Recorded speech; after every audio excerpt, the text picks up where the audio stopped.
Back in 99 feet he and a few others had decided that they weren't going to take any chances. They had the ultimate bunker, countless replacement parts, underground farming, a water purifier that consisted of 80% redundancy equipment, a large underground cave system connecting them to various fungal farming areas and cave rivers with blind cave fish. They weren't going to be caught unawares by Y2K, in fact they weren't going to be caught by it at all. Because on Christmas Eve, 1999, the Free Society of Survival gathered their members for one last look at the sky, before their 128 members went underground forever. They worked down there, read books, played music, ate a lot of fish, eggs from their chicken, vegetables, and corn. For some 20 years, they worked hand in hand, falling in love, having children, teaching them, seeing them grow up. Their society was democratic, communal, and very egalitarian. Since they were all forced to stick together, none of the rather paranoid people could ever actually take over. Besides, they had to work together.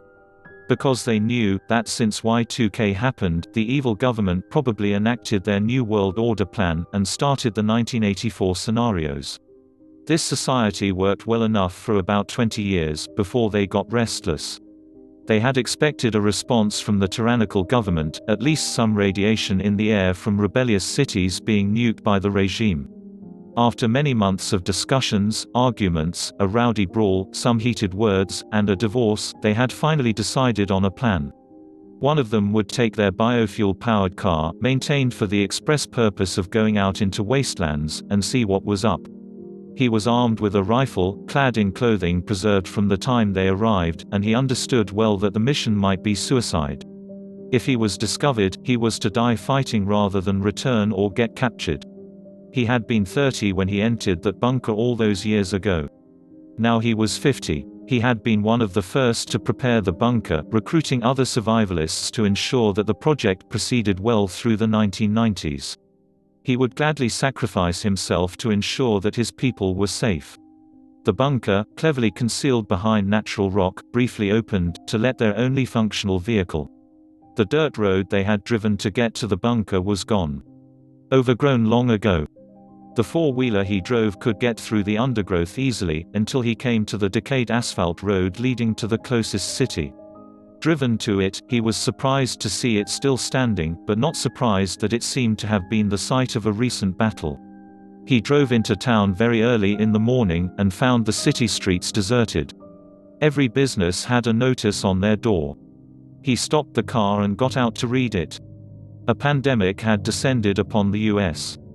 He was quite happy to have his gas mask on. If he got infected and went back to the bunker, he'd risk spreading this dreadful disease to all of his people. But there was something else. The city looked like a battlefield. Tear gas canisters littered the street, and there were clear spatters of blood on the pavement. Many businesses looked ravaged and looted. Finding an electronics store of some kind, he found that what hadn't been looted had been smashed. A single extremely thin television was still there, turned on to the news.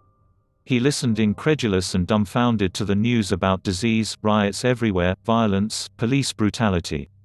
He concluded from this, that if America had this, then surely, the Y2K bug had been as bad as they had feared. No democratically elected government would condone the police and their actions, no fair justice system would treat people as the news people described.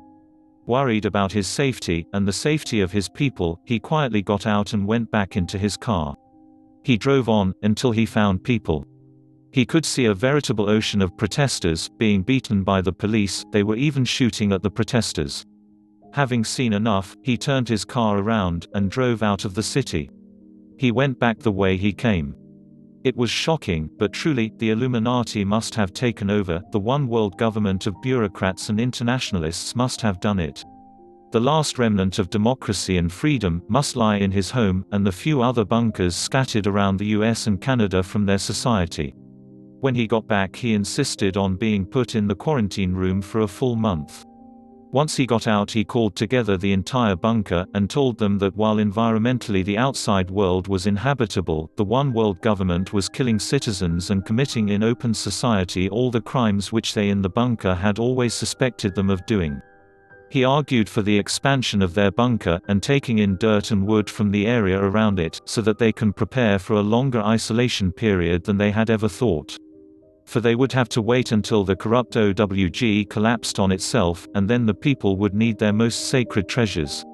Copies of the Constitution, the Declaration of Independence, the Bill of Rights, the entire U.S. legal code, and several other important documents were being stored by them, and once the people had overthrown their vile government, then the people of the bunker would help them rebuild.